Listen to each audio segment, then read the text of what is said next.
Doamnelor și domnilor, într-adevăr, dansul melancoliei, regizat de Jesus Herrera cu membrii companiei Al Flamingo din Sevilla, a fost fără îndoială principala atracție a celei de-a 7-a zile a festivalului Shakespeare. Eleganță, ritm și dans cu sufletul, așa ar putea fi descrisă pe scurt experiența de la Teatrul Național Marin Sorescu din Craiova.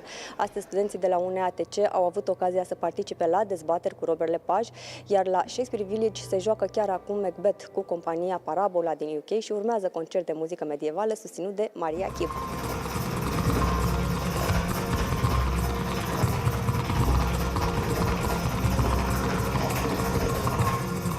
Sala Amzapelea s-a dovedit neîncăpătoare în cea de-a 7-a zi a festivalului Shakespeare, la show-ul spaniolilor de la compania Al Flamenco din Sevilla. Trebuie să fie corul cu noi, pentru că în felul acesta spectacolul are suflet și arată diferit un spectacol cu cor. Dependiendo de cada coro. Momentul în care Trena devine partenerul meu de dans este momentul în care fiul meu începe să mă respingă, să mă deteste și atunci eu mă folosesc de această trenă, să o strâng în brațe, să o strâng la piept cum îmi strângeam copilul când era mic. Me la aprieto sobre mi pecho.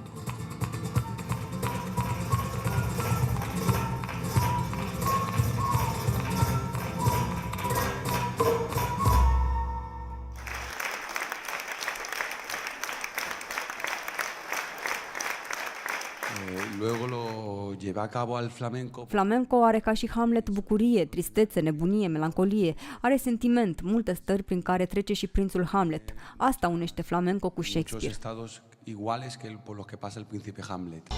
Cu un ritm hipnotizant, dansatorii spanioli au fermecat publicul prin poezia orgolioasă a mișcărilor, prin pasiunea și stilul inconfundabil.